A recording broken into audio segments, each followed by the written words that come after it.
श्रावण शिव महापुराण की कथा है। आपको कथा में कहा था कि श्रावण के महीने में मेरे देव आदिदेव महादेव की दुगनी भक्ति, मतलब एक लोटा जल नहीं, कितना, 2 लोटा जल शिव को समर्पित करते। जा रहे हैं सब, 2 लोटा जल बाबा को समर्पित करते। मेरे भोले तेरा सहारा है, मेरी नैया का तू किनारा है। श्रावण शिव महापुराण की कथा में गंगा और पार्वती की मूल तत्व, जैसे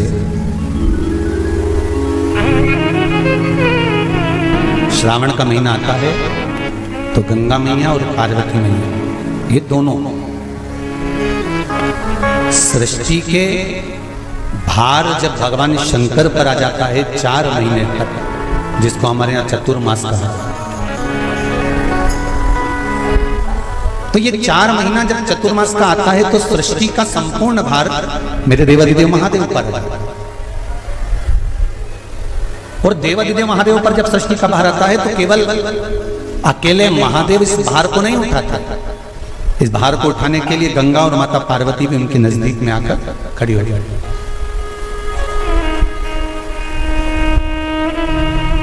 देखिए बड़ा सुंदर संवाद, ध्यान रखिएगा जरा श्रावण शिव महापुराण की कथा को। केवल एक पुरुष का कार्य नहीं है परिवार का भार उठाने, केवल एक पुरुष का भार कर्तव्य नहीं कि परिवार का भार केवल पुरुष उठाए।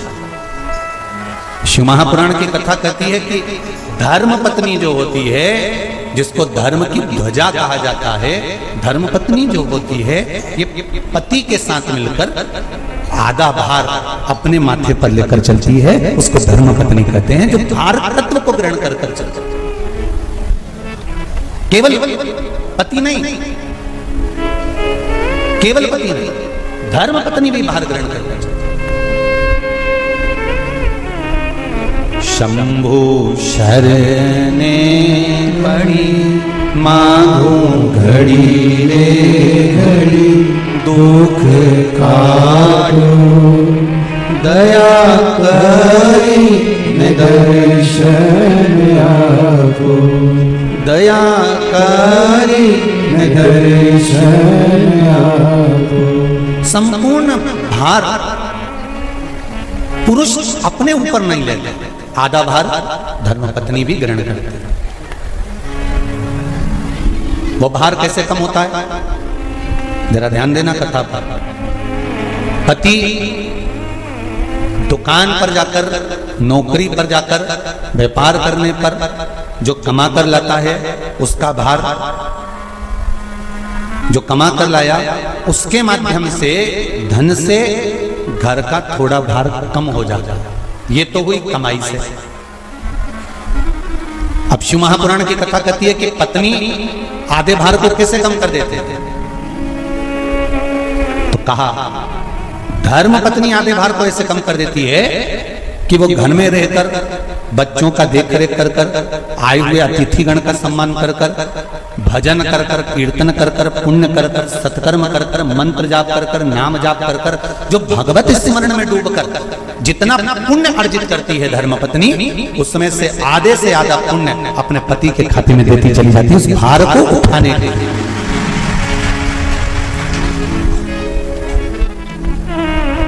उस भार को उठाने में आधे से आधा भार धर्मपत्नी अपने व्रत, अनुष्ठान, मंत्र, साधना, तप, उपवास आदि के माध्यम से काटती। एक बात और याद रखिएगा, श्रावण के महीने में सारे व्रत आते हैं, बहुत सुंदर सुंदर। छोटी तीज का व्रत भी आ जाता है, बड़ी तीज का व्रत भी आ जाता है। दुबे जी, छोटी तीज भी आएगी, बड़ी तीज भी आएगी, और अच्छे से अच्छे व्रतों का क्रम रामकिशोर जी बीच बीच में श्रावण, भादो, कुमार, कार्तिक में आते रहते। ये 4 महीना जो व्रत आते हैं, इन व्रतों की मूलता क्यों कही गई है? ये सारे व्रत चतुर्मास के अंतर्गत ही आते हैं, इन व्रत को बाद में भी आ जाना चाहिए, पर नहीं, मूल जो व्रत हैं, पूजन है, अनुष्ठान है, देवी देवताओं के जो पूजन के भाव बताए वही चतुर्मास में बताए। इसका कारण क्या है? क्यों चतुर्मास के व्रत की महत्वता होती है? तो कहा इस चातुर्मास के अंतर्गत स्त्री नारी जो व्रत धारण करती है, हाथों में चूड़ा पहनना, पाँव में पायल पहनना, महावुर लगाना, मेहंदी लगाना, ये जितने छोटी तीज, बड़ी तीज और अन्य तीजों आएंगी, त्यौहार आएंगे चतुर्मास में, माताएं हरतालिका तीज हुई, छोटी तीज, बड़ी तीज हुई, भादों के कोई व्रत हुए, अनुष्ठान हुए, छठ हुई, पूजन, जो भी माताएं पूजन करेंगे उसके अनुसार वो हाथों में, शरीर पर 16 श्रृंगार धारण करती हैं, बहुत सारे श्रृंगार धारण करती हैं, और श्रृंगार धारण करने के साथ साथ माताएं अखंड सौभाग्य की वस्तुएं भी इन तीज त्यौहार प्रदान करती हैं।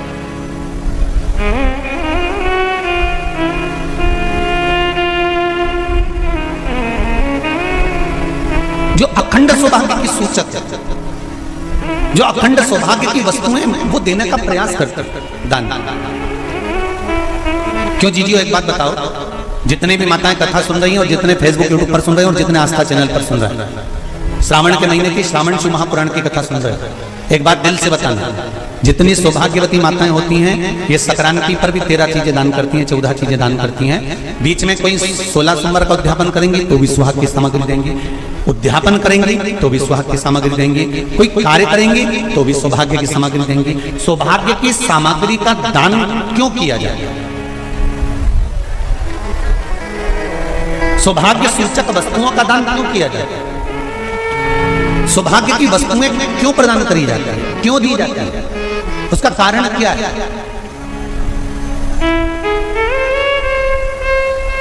क्यों देते हैं? महाराज, भारत की भूमि की सौभाग्यवती माताओं का एक मन की अभिलाषा रहती है, भारत की भूमि की माताओं की एक अभिलाषा रहती है कि जब उसके प्राण छूटे तो अखंड सौभाग्य धारण करके पति के कंधे पर और पुत्र के कंधे पर शमशान पर। ये भारत की भूमि की माताओं की सोच है, उनके मन का संकल्प, उनके मन का भाव। और विदेश की माताओं का क्या संकल्प होता है? महाराज, भारत का एक संत विदेश गया और भारत के संत जब विदेश गए तो वहां पर एक मां, एक स्त्री पति की कब्र के पास में बैठकर पंखा कर रही थी। भारत के संत को बड़ा दुख हुआ, देखो हमारे यहाँ की माताएं तो पति के साथ सती हो जाती हैं, हमारे भारत की भूमि की माताएं तो पति के साथ सती हो जाती हैं, पर ये तो विदेश की माताएं तो भारत की माता से भी बढ़कर है कि पति मर गया, कब्र के अंदर है तो भी पंखा कर रही हैं। ये तो इनसे भी बड़ी है, भारत की माता से भी बड़ी ये विदेश की माता।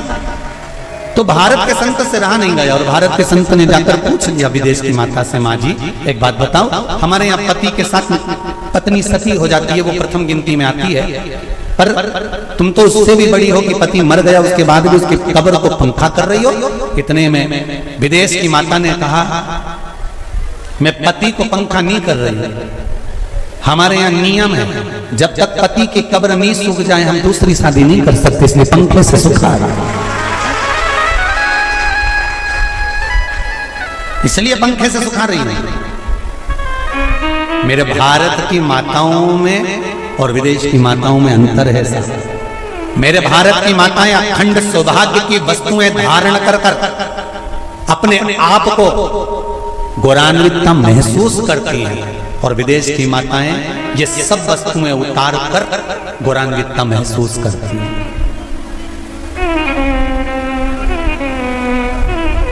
क्यों देते हैं चूड़ी का दान, क्यों देते हैं बिंदी का दान, क्यों देते हैं अखंड सौभाग्य का दान? किस महाराज, मेरे हाथों में भर भर के चूड़ी रहे, मेरे हाथों में भर भर के चूड़ी और मैया कोई काम ना मेरे मस्तक पे चमकती चूनर रहे, मेरे मस्तक पे चमकती चूनर रहे, और मैया कोई काम नहीं। मेरी मांगों में भर भर के सिंदूर रहे, मेरी मांगों में भर भर के सिंदूर रहे, और मैया कोई कामना ही नहीं। मेरे पाँव में बिछुड़ी का जोड़ा रहे, एक बिछुड़ी नहीं, कितनी? 2, 3, 4, 5, एक एक पाँव में जोड़े से बिछुड़ी होना चाहिए, केवल एक नहीं, सिंगल नहीं। वो तो आजकल का फैशन हो गया महाराज, जो केवल एक बिछुड़ी धारण कर लो उसी में फैशन दिखे। श्रावण की शिव महापुराण की कथा कहती है, जब बेटी को विदा करा जाता है और पहली बार बेटी के पांव में जब बिछुड़ी डाली जाती है, तो वो बिछुड़ी भी अलग अलग नहीं होती, उस बिछुड़ी के जोड़ को चेन से एक दूसरे से बंधा हुआ होता। बोला सही है कि गलत? जितने आस्था चैनल पर कथा सुन रहे हैं, जितने फेसबुक पर सुन रहे हैं, यूट्यूब पर सुन रहे हैं, सुन लेना कि मेरे भारत की माताओं का जब पाणी ग्रहण संस्कार किसी बेटी का होता है, उसके पांव में जब पहली बार बिछुड़ा पिनाया जाता है, बिछुड़ी पिनाई जाती है, तो वो बिछुड़ी भी एक दूसरे से बंधी हुई होती है, चेन से बंधी हुई होती है। उसको अलग अलग वाली बिछुड़ी शादी के मंडप में नहीं पिनाई जाती। क्यों? जैसे ये बिछुड़ी एक दूसरे से पांव में बंधी हुई है, तुम्हारी जिंदगी अंतिम श्वास तक ऐसी ही बंधी की बंधी रहे, यही बनना चाहिए। वो तो अब माताओं ने थोड़ा सा फैशन चेंज कर दिया, अब पांव में ज्यादा बिछुड़ी नहीं बनती, गड़ती है, चुभती है, एक बिछुड़ी धारण महाराज पर नहीं, बिछुड़ी भी 2 हो, जोड़े से। हमारी माताएं, भारत की भूमि की जो माताएं हैं, ये चूड़ी भी हाथ में पहनती है तो जोड़े से पहनती है। बोलो जैसा सही है कि गलत है? एक अकेली चूड़ी माताएं हाथ में धारण नहीं करती हैं। अगर भारत की भूमि की संस्कारित माताएं हैं और भारत की भूमि की सभ्यता और संस्कृति को जानती है, तो अकेली चूड़ी नहीं, जोड़े की चूड़ी पहनेगी, 2 चूड़ा डालेगी, 4 डालेगी, 12 डालेगी, पर सिंगल नहीं, अकेले। और सरल भाषा में समझ लो, हमारे यहां ठेले पर लेने जाओ तो जो केले अपन खाते हैं वो भी सिंगल नहीं देते, उसको भी जोड़े से दिया जाता है। 2 दूं की, 12 दूं की, आधी दर्जन दूं की 1 दर्जन। अब अंदाजा लगाइए, हमारे यहां देने का भी एक भाव है। श्रावण के महीने की शिव महापुराण की कथा, जिसका नाम है श्रावण शिव महापुराण की कथा, ये कहती है कि पार्वती जी ने और गंगा जी ने ये चतुर्मास में जितना सौभाग्य का दान दिया है, उनके बराबर दुनिया का कोई व्यक्ति इतना सौभाग्य का दान नहीं दे सकता, जो माता गंगा और पार्वती दोनों दान दे रहे,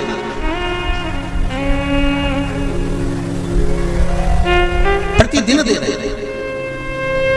और अब तो फैशन आ गया, तुम लोगों को जो सौभाग्य का दान देते हो प्लास्टिक की डलिया में देते हो, पर एक एक पुराण को उठाकर देख लेना, एक एक उद्यापन को उठाकर देख लेना, जितनी तुम कथा तुम्हारे घर में छोटी छोटी कथाओं की पोथियां पढ़ी हो, उनको उठाकर देख लेना। उसमें नहीं लिखा कि प्लास्टिक की डलिया में सौभाग्य की वस्तु का दान दिया जाता है, उसमें लिखा है बांस की पिटारी में, बांस की डलिया में सौभाग्य की वस्तुओं का दान दिया गया।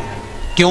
क्योंकि बांस वंश की वृद्धि करता है, बांस सौभाग्य की वृद्धि करता है, और बांस अखंड सौभाग्य, जैसे बांस का पौधा बढ़ते चले जाता है, बढ़ते चले जाता है, उसी तरह बांस की डलिया में जब दान दिया जाता है, बांस की टोकनी में जब दान दिया जाता है, तो ये भाव रखा जाता है कि तुम्हारा सौभाग्य ऐसे ही बढ़ता रहे। पर अब थोड़ा सा फैशन चेंज हो गया, तो प्लास्टिक की डलिया,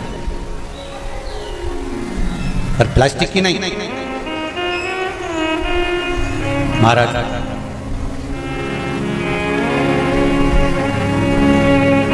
शिव तत्व की ओर चलते, शंभु शरणे पड़ी मांगू घड़ी रे घड़ी, दुख काटो दया करी दर्शन गंगा मैया और पार्वती मैया चतुर्मास के अंतर्गत जो त्योहार पड़ता है, चतुर्मास के अंतर्गत जो व्रत पड़ते हैं, ये किसी दूसरे के नहीं है। तीज का व्रत माता पार्वती का, छठ का व्रत माता पार्वती का, चतुर्थी का व्रत माता पार्वती का, ये सारे व्रतों की शुरुआत गंगा और पार्वती ने अपने बल से। बोलो हर हर महादेव। ये अपने बल से चलाना, अपने बल से।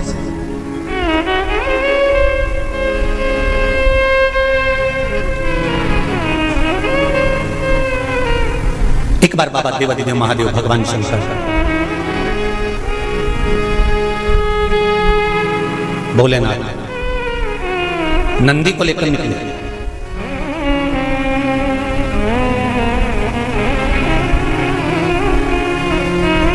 और नंदी को लेकर जब भोलेनाथ जी चले,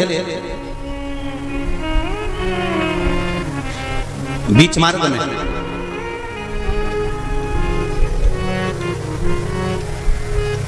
जिस चंचुला देवी का पति बिंदुक के प्राण छूटे थे, और जो चंचुला देवी माता पार्वती की सेवा में लगी हुई थी, वो चंचुला देवी का दर्शन भगवान शंकर को और शंकर भगवान का दर्शन चंचुला देवी को। अब देखिएगा जरा कथा पर विशेष ध्यान रखना। श्रावण महीने की शिव महापुराण की कथा कह रही है कि नारी का अखंड सौभाग्य कैसे रह सकता है।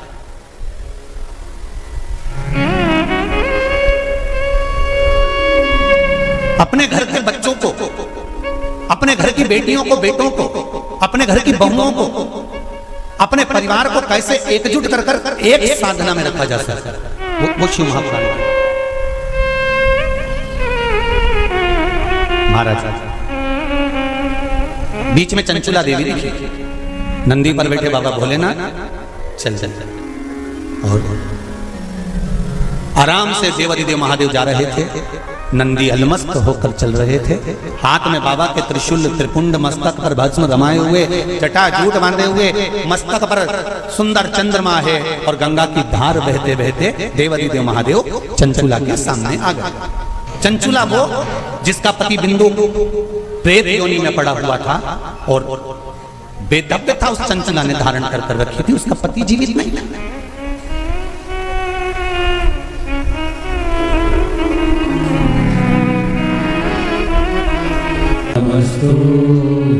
शिव महापुराण का ये मूल मंत्र है। शंकर भगवान की पुराण तुम्हारे सम्मुख में है, भले आस्था चैनल पर कथा सुन रहे हो, फेसबुक यूट्यूब पर सुन रहे हो, चाहे एक वरिष्ठ बाबा की पावन धरा पर ऑनलाइन शिव महापुराण की कथा को श्रवण कर, जहां बैठकर सुन रहे हो वहां दिल से बाबा से अपने मन की बात इस मंत्र को बोलने के बाद अवश्य कह देना चाहिए, उससे विनती अवश्य करना चाहिए। तेरा ही दिया मैंने खाया पिया, तेरा शुक्रिया है, तेरा शुक्रिया है। दिल से कहो, हम तेरे भरोसे पर कथा सुन रहे हैं, हम तेरे सहारे सुन रहे हैं, और तुझे साधना है, और ये साधता भी वही है, कोई दूसरा नहीं साध सकता। महाराज तलवार के घाव को सुई पर निकाल देता है वो मेरा शंकर ही हो सकता है, इसके सिवाय कोई दूसरा नहीं। तलवार के घाव को अगर सुई पर निकाल रहा है तो वो शिव है। जो हादसा हुआ पूर्णिमा पर, वो अगर दिन में होता तो ये तलवार का घाव जैसा नहीं होता, और निकाल दिया सुई के घाव पर, सुई पर। ये शिव है, कोई दूसरा नहीं, ये शंकर है, कोई दूसरा नहीं। वो कुबेरेश्वर महादेव है, साधारण नहीं हो सकता। भक्ति अविरल हो,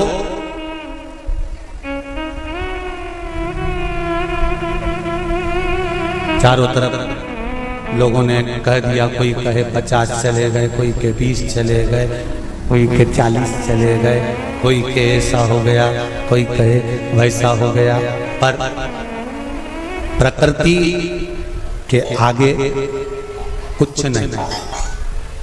कब कोरोना महामारी आकर चली जाती है, कब हवा तूफान आकर चले जाता है, किसी को नहीं। ये तो शिव है जो सादा। चंचुला, आपने मेरा मार्ग क्यों रोक दिया? भगवान देवादिदेव महादेव ने पूछा।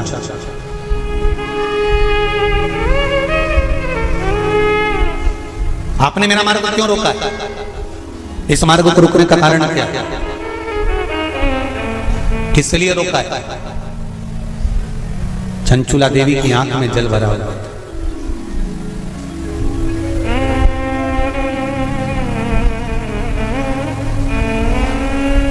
मैं बेधव्य हो गई हूं।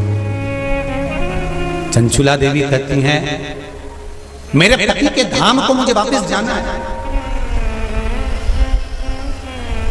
जिस लोक में मेरा पति रहता है मुझे उस लोक में जाना है।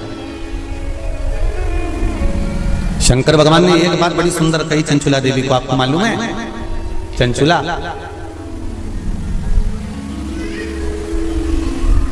देवता भी बैकुंठ में बैठकर सुखी नहीं है। देवता कहते हैं कि मेरे भोले के पास कैलाश धाम पर मुझे जाना है और मेरे शंकर के पास मुझे रहना है। और तुम कहती हो कि प्राण त्यागने के बाद मुझे पति के धाम को जाना है। चंचुला जी कहती हैं, प्रभु मैंने भी कोई ऐसा पुण्य का कार्य तो नहीं करा कि मैं बैकुंठ जाऊं। तो इससे अच्छा मेरा पति जो चोरी करता था, छल करता था, बेईमानी करता था, कपट करता था, प्रपंच करता था, और वो जिस जगह पर है, बोले वो नरक में है, कहां है, मैं तो उसके पास में जाना चाहता हूं। शंकर भगवान ने कहा कि चंचुला, तुम मृत्यु लोक में आई हो और पृथ्वी पर आने पर तुम्हारा पति प्रेत योनि में पड़ चुका है, तो क्या तुम प्रेत योनि में जाना पसंद करोगे? ध्यान देना रे भाई, अगर कोई भूत बन गया, प्रेत बन गया, तो तुम भी भूत प्रेत बनना पसंद करोगे क्या? अरे बोलो तो जम के, नहीं ना। तुम क्या करना पसंद करोगे कि अगर कोई भूल से भी भूत बन गया है, प्रेत बन गया है, शिव महापुराण की कथा कहती है अगर बिंदु का प्रेत योनि में चला गया है तो तुम्हारा फर्ज है, अगर परिवार का कोई सदस्य अगर प्रेत योनि में पड़ा हुआ है तो उस प्रेत योनि से मुक्त कराकर परमात्मा के चरणों में जाकर रख देना, ये परिवार के सदस्य का कर्तव्य बनता है। इसलिए चंचुला देवी, तुम्हारा पति प्रेत योनि में है, तुम प्रेत योनि में जाने का विचार मत करो। चंचुला देवी, तुम तो एक काम करो कि वो पति प्रेत योनि से छूट जाए, उसके लिए क्या करा जाए वो विचार करा जाए। जैसे श्रीमद् भागवत कथा में आता है, आत्मदेव नाम का ब्राह्मण जिसके घर में संतान नहीं, पुत्र हुआ,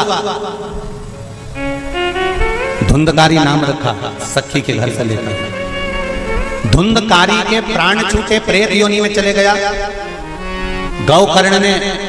गौकर्ण को मालूम पड़ा कि मेरा भाई प्रेत योनि में पहुंच गया है, तो गौकर्ण ने तर्पण आदि क्रिया करना प्रारंभ करी, भजन करना प्रारंभ करा, कीर्तन करना प्रारंभ करा, स्मरण करना प्रारंभ करा, मंत्र जाप करना प्रारंभ करा। और गौकर्ण ने उस मंत्र जाप के बल पर, उस भागवत कथा के बल पर, भगवान के बल पर, भगवत भजन के बल पर अपने भाई को प्रेत योनि से मुक्त करा दिया। एक बात आपको पहले भी कथा में कही है, आज फिर कर रहा है। शिव महापुराण की कथा सुनकर जो जहां से निकल कर जाता है, उस जगह पर जितनी जीवात्माएं कहीं एक्सीडेंट में, कहीं गर्भ में, कहीं कैसे ना कैसे शांत हो जाती हैं, वो जीवात्माओं पर हमारे शरीर की तरंग जब लगती है, जो कथा सुनकर जाता है, उसके शरीर की मात्र जो हवा लगती है, छू कर जाने वाली हवा, उसके द्वारा भी कोई प्रेत योनि में पड़ा हुआ होता है तो उसकी मुक्ति हो जाती है। ऐसी शिव महापुराण, उसका भी मोक्ष हो जाता है। इसलिए ऋण मुक्तेश्वर महादेव मंदिर उज्जैनी में लिखा हुआ है कि शिव महापुराण एक पीढ़ी को या 7 पीढ़ी को नहीं तारती। शिव महापुराण की कथा 71 पीढ़ी को तार देती है। वो शंकर की पावन कथा, ये साधन नहीं। शिव महापुराण की कथा सुनकर जाते जाते जाते जाते जिस मार्ग में जितने जीव हैं उनका कल्याण।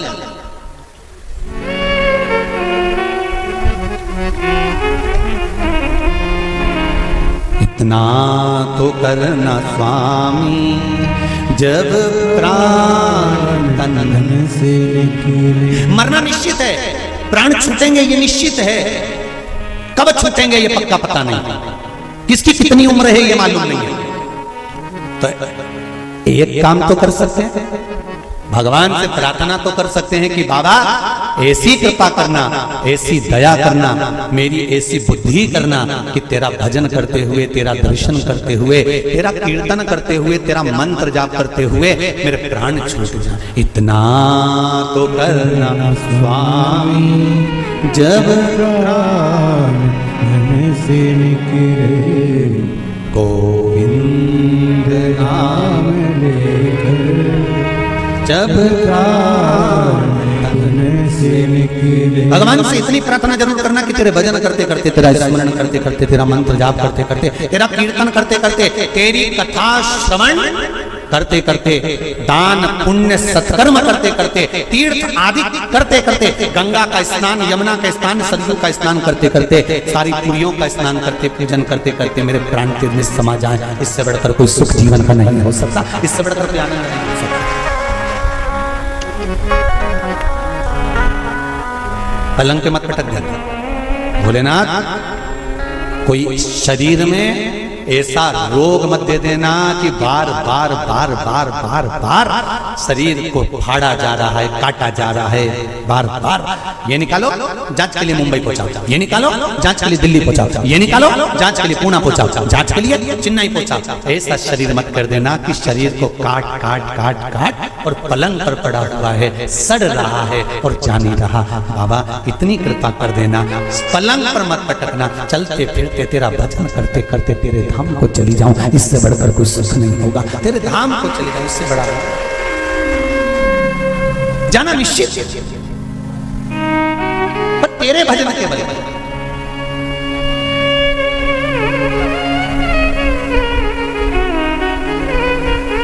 महाराज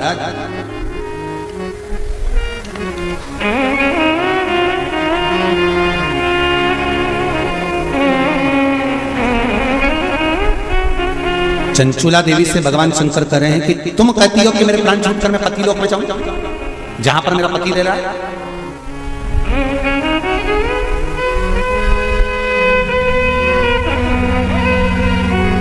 फिर ध्यान दो, इसको और सरल तरीके से समझ लो। पति मदिरा की दुकान पर बैठ रहा है और पत्नी अपनी सास से कह दे मैं तो वही रहूंगी जहां मेरा पति रह गया है। जम के तो बोलो जरा,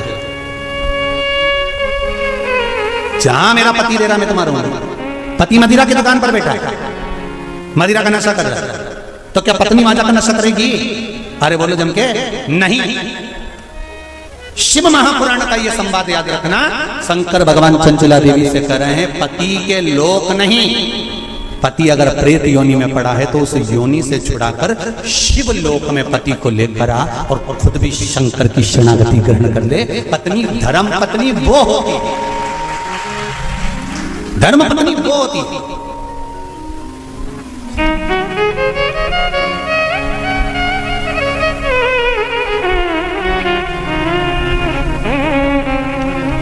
नहीं,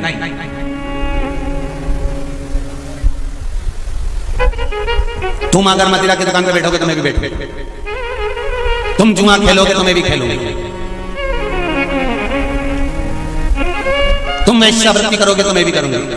ये धर्म पत्नी का तरीका नहीं है।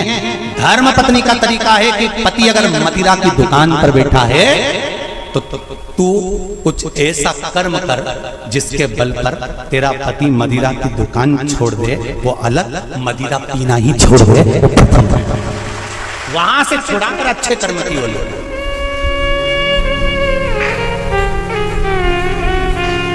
ये दुबे जी भी बैठे हैं कथा में और ये बोरबन जी भी बैठे होंगे महाराज, और ये सत्यता की बात कर रहे हैं हम दुबे जी को भी और रामकिशोर जी। तुमसे ज्यादा कथा करवाने का भाव तुम्हारी धर्म पत्नियों ने ही प्रेरित करा होगा, ये निश्चित है। ये हम भाव से, क्योंकि पति को सतमार्ग तक लेकर जाना, पति को सतमार्ग की ओर प्रेरित करना। और आज भी कमी नहीं है, सावन का महीना चल रहा है, आज भी जितने लोग आस्था चैनल पर कथा सुन रहे हैं, फेसबुक यूट्यूब पर कथा सुन रहे हैं, मेरा विश्वास करता है कि घर की माताएं, घर की धर्म पत्नियां अपने पति से एक बार तो कहती होंगी, सुनो जी सावन का महीना चल रहा है, आज अपनी छुट्टी है, एक काम करते हैं 2 लोटा पानी लेते हैं और ले जाकर समर्पित कर देते हैं। सुनो आज छुट्टी है, एक बेलपत्र बाबा को चढ़ा देते हैं। आज छुट्टी है, एक काम करते हैं, हो सकता है सोमवार के दिन हमको ऑफिस जाना पड़े, हो सकता है सोमवार के दिन हमारा वर्किंग डे रहे, इसलिए एक काम करते हैं, रविवार आ रहा है, शनिवार आ रहा है, कोई छुट्टी का दिन आ रहा है, अपन एक काम करते हैं शंकर का अभिषेक करवा लेते हैं। किसी ब्राह्मण को घर में बुलाएं, शिव जी का अनुष्ठान करवा लें, शंकर का अभिषेक करवा लें, पूजन करवा लेते हैं। एक काम करते हैं, चलो अपन शिव के धाम चलते हैं। ये धर्म पत्नी अपने पति को प्रेरणा देकर कहीं ना कहीं सतमार्ग की ओर जोड़ देती है, उसको धर्म पत्नी का। वो तो कहीं कहीं की ऐसी जगदम्बा होती है, पति अगर गलत भी करता है ना तो वो कभी नहीं कहती कि तुमने गलत काम कर रहा है, क्योंकि वो सोचती नहीं है ना, वो तो अच्छा है। मेरे माता पिता ने शादी कर दी तुम्हारे साथ, तुम मदिरा की दुकान पर बैठे हो कि वेश्यावृत्ति कर रहे हो कि मांसाहार कर रहे हो कि क्या कर रहे हो, उसको कोई मतलब नहीं, वो तो लगी, उसे कोई मतलब नहीं कि ये कहां जा रहा है कि क्या कर रहा है। पर जो दिल से चाहता है, धर्म पत्नी अगर पति को हृदय से, उसका नाम ही धर्म पत्नी है, हमने पत्नी नहीं बोला, हम धर्म पत्नी कर, धर्म पत्नी होगी। पति अगर गलत कर रहा होगा तो उसको मार्ग से खींच कर लेकर,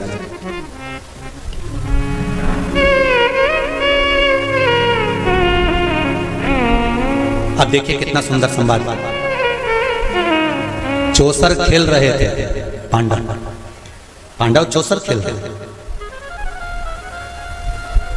द्रौपदी से पूछा गया, क्यों द्रौपदी, तुम्हारे पति जुआ खेल रहे थे और तुमने उसको मार्ग नहीं दिखाया, सतमार्ग नहीं बताया, तुम धर्म पत्नी हो द्रौपदी, सतियों की गिनती में आता है तुम्हारा नाम, और तुम तुम्हारे पतियों को गलत मार्ग से निकाल कर नहीं लाई।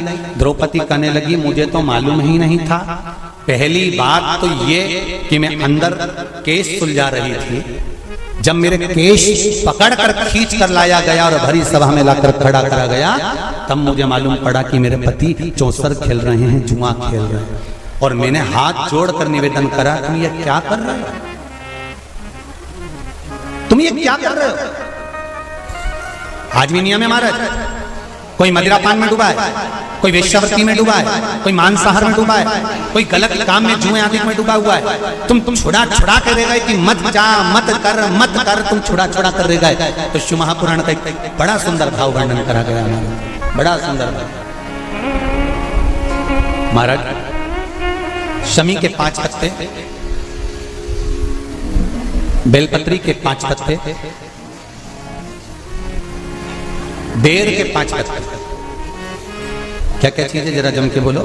शमी के 5 पत्ते, बेर के 5 पत्ते और बेलपत्री के 5 पत्ते। महाराज श्रावण महीने की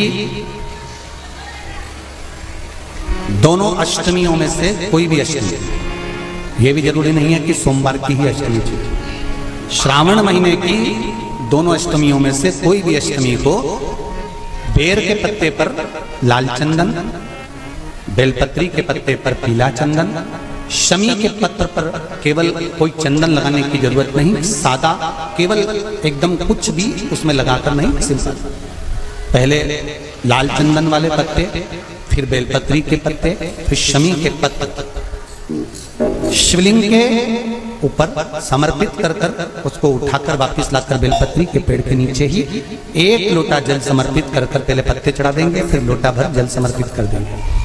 उसी चढ़े हुए पत्तों में से 5 बेलपत्र को लेकर अपने घर जा रहे, और अवधूतेश्वर महादेव, कौन से महादेव, अवधूतेश्वर महादेव। ये अवधूतेश्वर महादेव कौन से हैं? आपको कथा में कई बार वर्णन करा गया है। शंकर भगवान को क्रोध आया, ब्रह्मा जी ने क्रोध को लिया, समुद्र में डाला। उस रूप को क्रोध का एक रूप था, क्योंकि जो मदिरा पान करने वाले होते हैं, व्यसन करने वाले होते हैं, गलत काम करने वाले होते हैं, इनको सुधार कर जाओ। जितना तुम समझाओगे ये उतना आग बबूला होंगे। तुम बच्चों से कहोगे गलत लड़के के साथ रह रहा मत रहे, तो और ज्यादा क्रोध करेगा, और चिड़चिड़ करेगा, और अपशब्द कहेगा। तो ये क्रोध को संयमित कर। अवधूतेश्वर महादेव, अवधूतेश्वर महादेव का स्मरण कर 5 पत्तों को लेकर आइए, कुछ समय बाद जैसा जैसा समय की अनुकूलता मिले, आप किसी मदिरा का पान करने वाले या किसी व्यक्ति को वो पत्ते दोगे या प्रसाद के रूप में दो तो अच्छी बात है, नहीं तो उस पत्ते का थोड़ा थोड़ा भाग भी प्रतिदिन मात्र 21 दिन तक अगर थोड़ा थोड़ा भाग भी दे दिया जाए तो धीरे धीरे धीरे धीरे मदिरा पान, व्यसन, गलत आदतें छूटना प्रारंभ हो जाती है और वो शंकर की शरणागति ग्रहण करते हैं। महाराज शिव अर्चना, ये तो अभी अभी लोगों की थोड़ी सी सोच गलत हो गई। ये दुनिया के लोगों को ये तो मालूम नहीं है भगवान शंकर के लिए, हाँ शंकर भगवान के पास में भांग रहती है, शंकर भगवान के पास में भांग रखी हुई होती है, शंकर भगवान का भांग का श्रृंगार होता है, क्योंकि उसको बूटी के रूप में, औषधि के रूप में लिया जाता है। पर कोई कहे कि शंकर भगवान भांग का नशा करते हैं तो ये संसार के लोगों को समझा देना कि शिव भांग का नशा, मेरा भोलेनाथ भांग का नशा नहीं है, शिव नशा नहीं।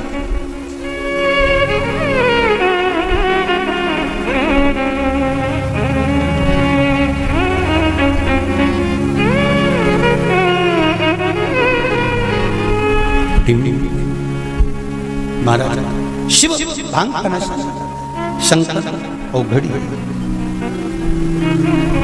मेरा भोलेनाथ औघड़ दानी, और मेरा शिव जब औघड़ी, मेरा शंकर जब भोलेनाथ औघड़ी, जितनी वस्तुओं को धारण करता है ये सब औषधि के रूप में प्रयोग में है, सब औषधि। महाराज